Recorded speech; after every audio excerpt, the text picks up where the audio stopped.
প্রত্যেক বছর একটা করে অপারেশন যেন আমার জন্য বাধ্যতামূলক হয়ে গেছে। এখন এরকমটাই মনে হচ্ছে। মাঝখান থেকে অনেক কিছু ঘটনা ঘটে গেছে, যেগুলো তোমাদের সাথে শেয়ার করা হয়নি। এই ভিডিওটা দেখতে থাকো, আজ তোমাদের সাথে সব কথা বলবো। ঘুম থেকে উঠেই দেখলে যে আমি দুধের প্যাকেটটা নিয়ে আগে ফ্রিজে রাখলাম। বরমশাই নাইট শিফট শুরু হয়ে গেছে, আর ও ফেরার পথে আর কি 1 লিটার দুধ নিয়ে এসেছে। আর তোমাদেরকে বলি না যে আনলে কিন্তু ওইভাবে যেখানে সেখানে রেখে দেয়। রেখেছিল খাওয়ার টেবিলে, আর ওখান থেকে সরিয়ে আমি রাখলাম ফ্রিজে। ওইভাবে এখানে ওখানে রাখে বলে আমি আর ঠাকুর ঘরে দুধটা দিতে পারি না। আর উনি তো মোবাইল নিয়ে বসে আছে, আমি ঘরটা ঝাড়ু দিয়ে তারপর ওকে চা বানিয়ে দিলাম। লিকার চাই কিন্তু খায়, দুধ থাকলে দুধ চা খায় না। থাকলেও বাকি, না থাকলেও বাকি। আর আমি এখন খাচ্ছি উষ্ণ গরম জলে লেবুর রস দিয়ে আর কি, লেবু জল বানিয়ে।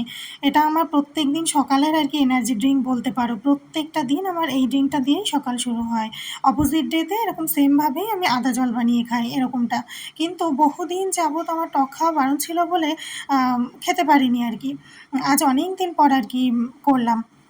তার কারণ টক খাওয়া বারণ ছিল, তোমরা হয়তো অনেকেই বুঝতে পারছো না এখন যারা নতুন ভিডিওটা দেখছো।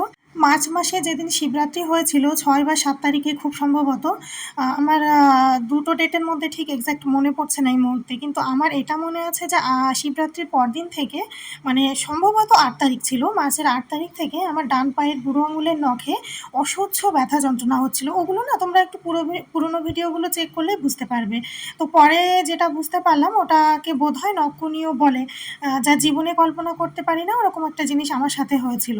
তো প্রচণ্ড ব্যথা যন্ত্রণা, প্রচুর ডাক্তার দেখিয়েছি, ওষুধ খেয়েছি, কোনো রকমভাবে সারছে না, কমছে না। তারপরে পা নিয়ে তো একটু চলাফেরা করতে পারি না, খোঁড়া পায়ে সমস্ত সব কিছু একা হাতে সামলে করে মানে এই দিনগুলো পার করেছি। কিন্তু এইভাবে চলতে চলতে 2-3 মাস যাবৎ যখন কোনো রকমই ইমপ্রুভ হচ্ছিল না ওষুধ খাওয়ার পরেও, তারপরে হঠাৎ একদিন আমার মানে অন্য কারণে একটু শ্বাসকষ্ট মতো হচ্ছিল, খুব কষ্ট হচ্ছিল সকাল থেকে।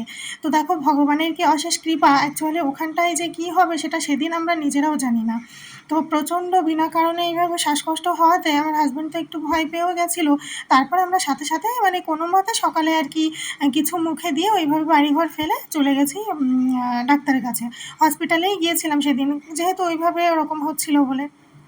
তো প্রথমে যে বিষয়ের জন্য গিয়েছি সেটা দেখানোর পরেই বরমশাই বলছে যে চলো তোমার পায়ে যে সমস্যাটা হচ্ছে, এসেছি যখন ওটাও একটু দেখিয়ে যাই। ওনারা তো দেখেই বুঝতে পেরেছে সাথে সাথে যে কন্ডিশন খুবই খারাপ। মানে দেখে বুঝতেই পারছে যে অনেক দিন হয়ে গেছে। আবার জিজ্ঞাসাও করেছে যে এতদিন আগে হয়েছে, এত মানে এই কয়দিন ধরে ওষুধ খেয়েছি, কোনো রকম কিছুই হয়নি। ওনারা দেখেই সাথে সাথে এমার্জেন্সিতে অ্যাডমিট করিয়ে বললেন যে এখনই আর কি এটাকে অপারেশন করাতে হবে। তো দেখো অবস্থা এভাবে হঠাৎ করে হওয়াতে আমি তো একটু ঘাবড়েও গেছি যে কি হবে কি না হবে। আর তাছাড়া কি জানো তো, গত বছর আমার আরেকটা অপারেশন হয়েছিল, সেটা যেহেতু কলকাতাতে হয়েছিল, মানে সেটা ছিল জুনের 6 তারিখ 2023-এর। সেটা যদিও টিউমারের অপারেশন ছিল, অন্য একটা এক্সপেরিয়েন্স, কিন্তু এটা পায়ে নখের উপরে, বুঝতে পারছো। তো আমার ওই ডান পায়ের বুড়ো আঙুলের নখটা পুরোটাই আর কি কেটে বাদ দেওয়া হয়েছে। তারপর তো ওষুধ টষুধ ব্যান্ডেজ যা যা থাকে আর কি, প্রসেস অনুযায়ী সব কিছুই হয়েছে চলেছে। আর এখন মোটামুটি আমি ঠিক আছি, অনেক কয়দিন হয়ে গেছে, তোমাদের সাথে শেয়ার করব করব করে আর করাও হয়নি। আর আমার এই দুদিন বাড়িতে না ড্রিলের কাজ হচ্ছিল, যে কারণে তোমরা কালকে ভিডিও দেখতে পাওনি। তো সকাল থেকে এত বেশি কাজকর্ম সব কিছু সামলে উঠতে উঠতে তোমাদেরকে এক্ষুনি আমি ঘড়িতে দেখালাম 3:51 বাজে, এই সময় আমি স্নান করে উঠেছি।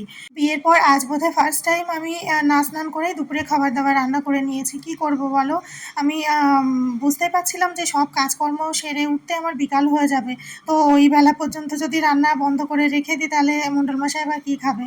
আর উনি তো টাইম মতো খাবার দাবার খায়, সেই কারণে আমি রান্নাটা বাধ্য হয়েই বলতে পারো বেগুন আলু আর ফলি মাছ দিয়ে একটা তরকারি কোনোভাবে করে তারপর আর কি সমস্ত কাজকর্মগুলো সেরে নিয়েছি।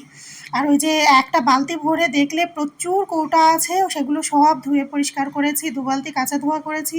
আর এখন খুব খিদে পেয়ে গেছে, বাজে 4টেরও বেশি। এখন আমি খাওয়া দাওয়া করে নিয়ে ভিডিওটা আজকে এখানে এন্ড করছি। কেমন লাগলো অবশ্যই কমেন্ট করে জানিও।